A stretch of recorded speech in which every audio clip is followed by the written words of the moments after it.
being a last speaker is the most difficult task because whatever you jot down to speak has already been said by that time.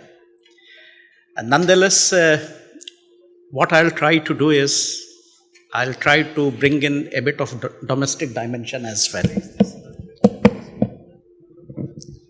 Yeah.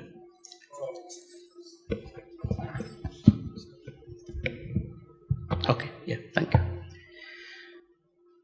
So the vision of Indo-Pacific, when we began debating about Indo-Pacific around 2005 or so, with the very famous speech by Shinzo Abe in the Indian Parliament, the Confluence of Oceans. I think India had by and large made up its mind to be part of the Indo-Pacific architecture.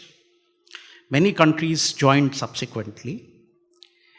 And despite the fact that we have had US, Japan, Australia, and many other countries part of the Indo-Pacific, all these countries have had their own visions of Indo-Pacific. So how India thinks about Indo-Pacific architecture is not what the Americans think about. And so this is one major difference which we have to understand when we discuss and debate Indo-Pacific. That's point number one. Number two, India's interest, foreign policy interest in Indo-Pacific was driven by its own concerns, whether be it the China concern or whether be it wanted to, being its geography, wanted to be part of the larger ocean economy, blue economy, whatever. But there was a rationale behind India joining the Indo-Pacific architecture, and the Indo-Pacific architecture also subsumes many of the past Indian initiatives. So that's also, so it's all encompassing in that sense. The crystallization of Indo-Pacific also comes with the Prime Minister Modi's very famous Shangri-La speech, wherein he talks very clearly, but he does not make a mention of China. So we have officially never ever stated that China is a threat, or rather India's drive towards Indo-Pacific is primarily motivated by the China factor, though China is one of the important factors. The speech also spoke about promotion of free and open Indo-Pacific. It talks about inclusive, all nations progress. It also talks in terms of rule-based, which today we see that many of the countries, including democratic countries like US, are actually breaking rules almost every day. The international law, we also speak about peaceful resolution through international law and dialogue. So these were some of the merits, and the speech also spoke about preserving the sovereignty of all nations, big or small. So I think these were some of the principles which were enshrined in India's Indo-Pacific vision, which Prime Minister spoke at the Shangri-La speech. And that also, if we are talking in terms of Amrit Kal, one of the core areas is how we link it up with Indian philosophy of Vasudhaiva Kutumbakam as well. So that very much gels with India. India's Indo-Pacific also contains its neighborhood and the extended neighborhood.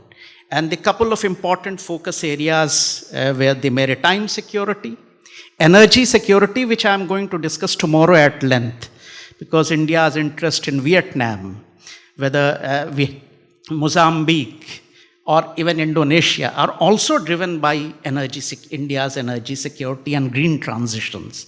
So I'll be speaking on it tomorrow. Disaster management, another area, and obviously blue economy, which has been taught.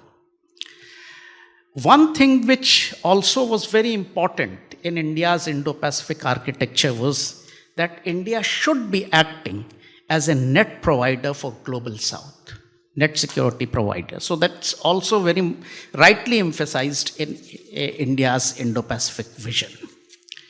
Having said that, when we discuss India's Maritime Vision 2047, I think any vision, any country's vision for that matter, as Professor Chari very rightly pointed out, is driven by a mission. So there has to be a vision, there has to be a strategy, there has to be a roadmap to achieve it.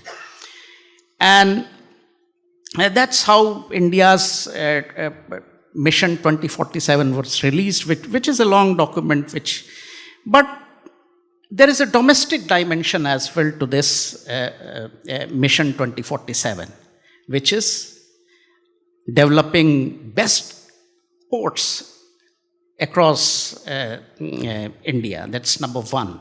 The port infrastructure, and which would rather enhance the logistics through technology and innovation. See, we are in an age of technology. Things are artificially driven.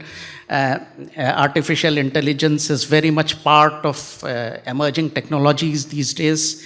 And therefore, if we have to enhance our logistics, I think we need to enhance our technological capability and innovation as well.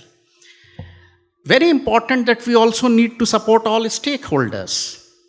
We also need to enhance a global share in shipping. And I emphasize this point that we have to work towards this and as Professor Chari also pointed out, I also want to reiterate this point again, because if we want to become a top seafaring nation, I think we will have to focus on education, skill development, capacity building.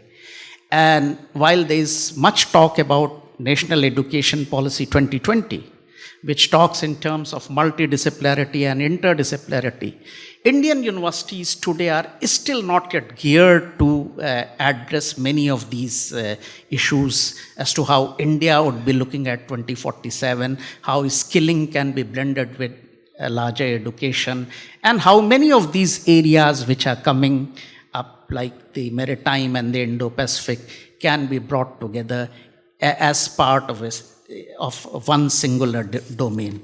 I think these were some of the points which I wanted to just bring out, though most of the speakers have spoken about. I mentioned about the green ports and sustainable shipping and so on. So I think if we have to have a Vision 2047, many of these things need to be addressed at this point of time. And that's what I foresee as India's Amrit Kal when it comes to Indo-Pacific and the maritime infrastructure. Thank you for your patience.